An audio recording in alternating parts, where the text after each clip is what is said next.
But you know, if you talk all the time, you'll never hear what anybody else has to say. And therefore, all you'll have to talk about is your own conversation. The same is true for people who think all the time. That means, when I use the word think, talking to yourself.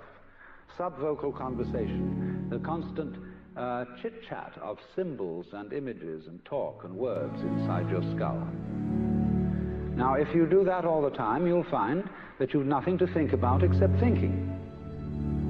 And just as you have to stop talking to hear what others have to say, you have to stop thinking to find out what life is about.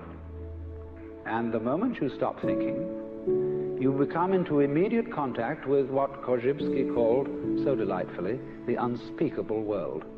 The most ordinary sights and sounds and smells.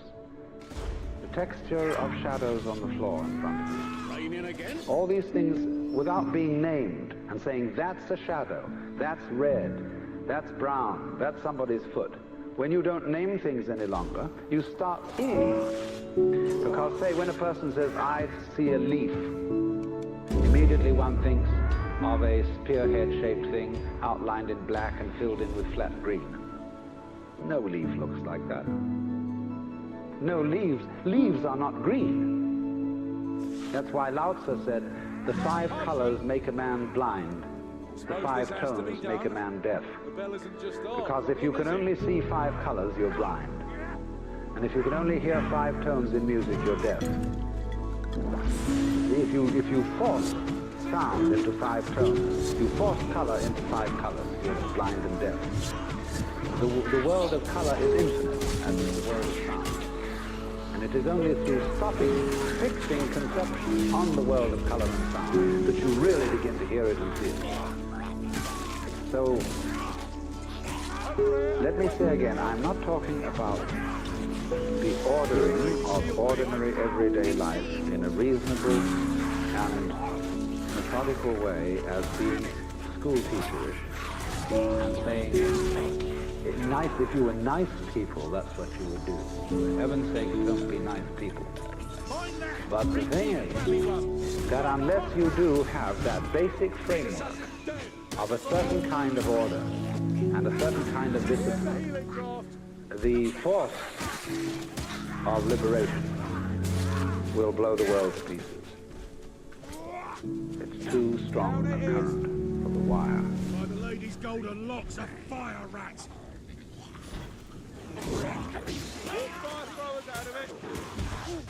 Healing may be called, Jung says, a religious problem.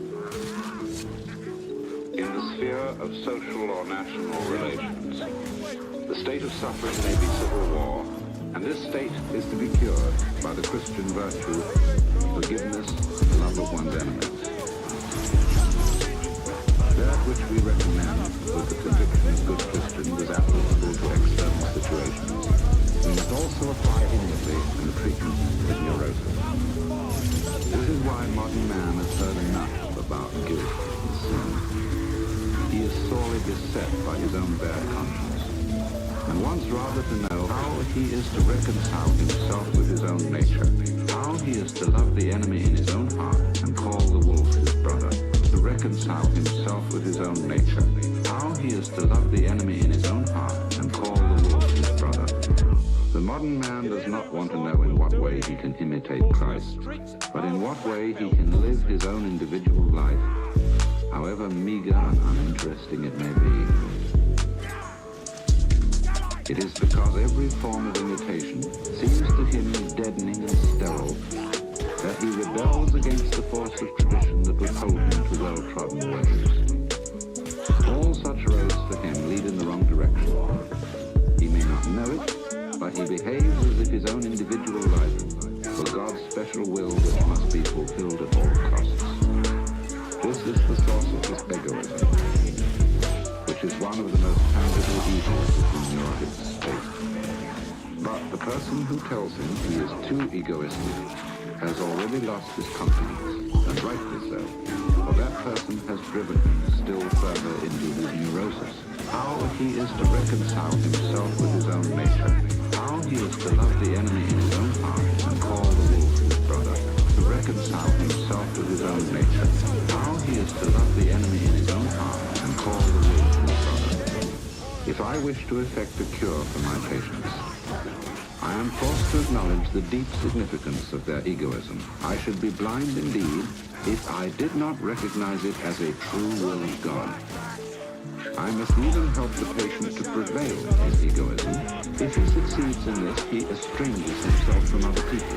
He drives them away, and they come to themselves as they should, for they were seeking to rob him of his sacred egoism. This must be left to him, for it is his strongest and healthiest power. It is, as I have said, a true will of God, but sometimes drives him into complete isolation.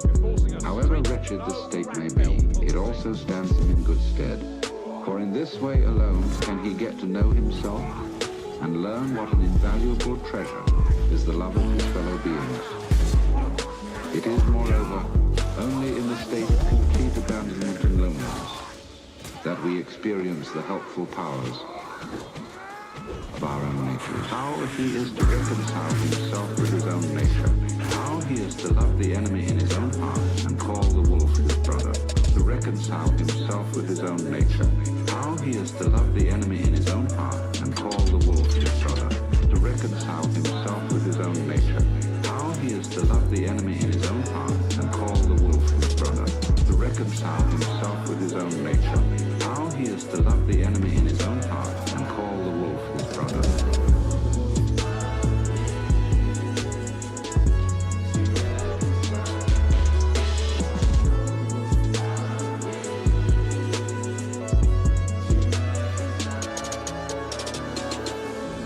When one has several times seen this development at work, one can no longer deny that what was evil has turned to good, and that what seemed good has kept alive the forces of evil.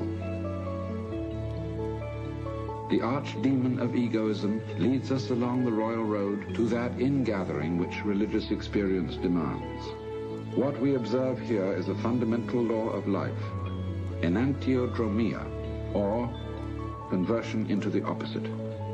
And it is this that makes possible the reunion of the warring halves of the personality, and thereby brings the civil war to an end.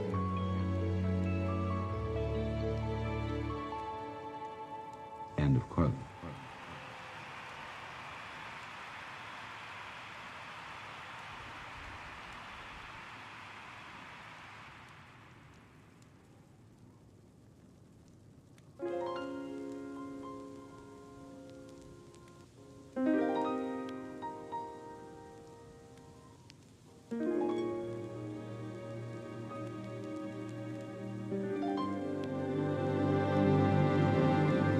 Existence, the physical universe, is basically playful.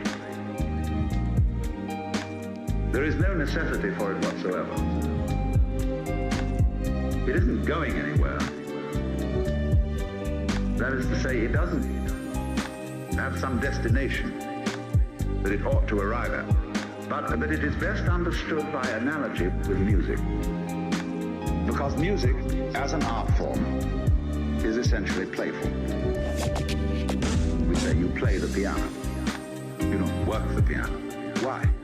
Music differs from, say, travel. When you travel, you are trying to get somewhere.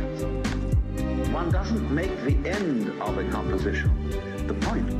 If that were so, the best conductors would be those who played fastest. And there would be composers who wrote only finales. People go to a concert just to hear one crashing chord, because that's the end. Existence, the physical universe, is basically playful.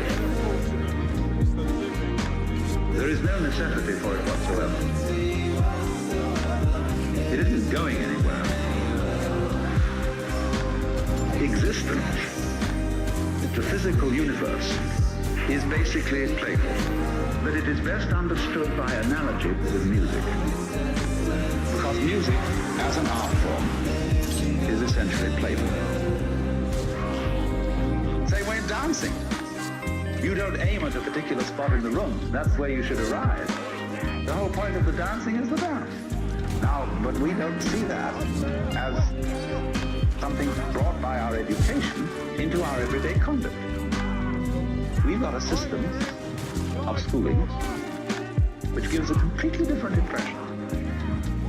It's all graded. And what we do is we put the child into the corridor of this grade system with a kind of, come on, and you go to kindergarten, you know, and that's a great thing because when you finish that, you'll get into first grade.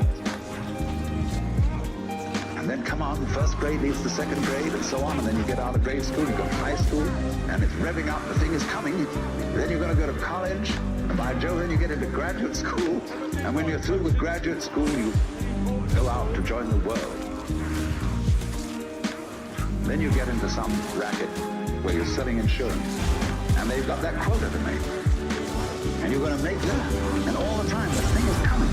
It's coming. It's coming. That great thing is coming. It's coming. It's coming. That great thing, the success you're working for. Then when you wake up one day about 40 years old, you say, my God, I've arrived. I'm there. And you don't feel very different from what you always felt. By expectation, look at the people who live to retire and put those savings away. And then when they're 65, they don't have any energy left, they're more or less impotent, and they go and rot in a senior citizens community. Because we've simply cheated ourselves the whole way down the line. We thought of life by analogy with a journey, with a pilgrimage, which had a serious purpose at the end, and the thing was to get to that end. Success or whatever it is, or maybe heaven after you're dead. But we missed the point the whole way along. It was a musical thing, and you were supposed to sing or to dance while the music was being played.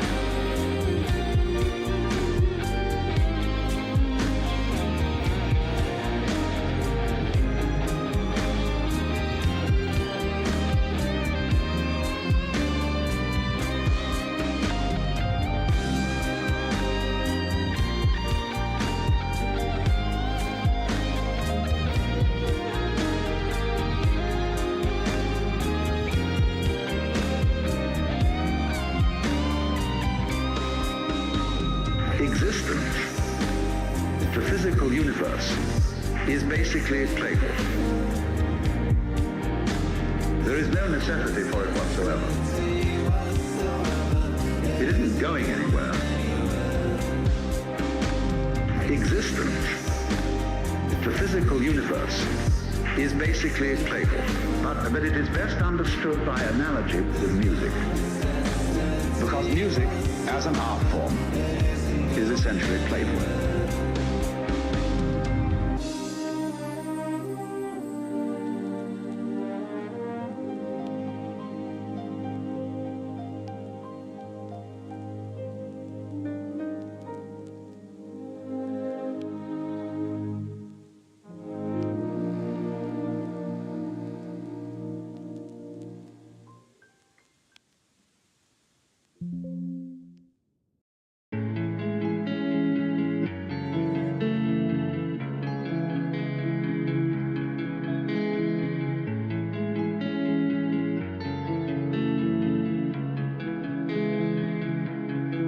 Now, you see, if you do that, you do at least give yourself a chance. And it may be that when you are in this way freed from busybodiness and being out to improve everything, that your own nature will begin to take care of itself. Because you're not getting in the way of yourself all the time. You will begin to find out the great things that you do are really happening. The great things that you do are really happening. For example, no great genius can explain how he does what he does. The great things that you do are really happening. Yes, he says, I have learned a technique to express myself. because I had something in me that had to come out. If I were a musician, I had to learn how music is produced. If I want to describe something, I have to learn a language so that others can understand it. I need a technique. But then beyond that, I'm afraid I can't tell you how it was that I used that technique to express this mysterious thing I wanted to show you. If we could tell people, we would have schools where we would infallibly train musical geniuses, scientific miracle minds. And there would be so many of them, we wouldn't know what to do with them. Geniuses would be a dime a dozen. And then we would say,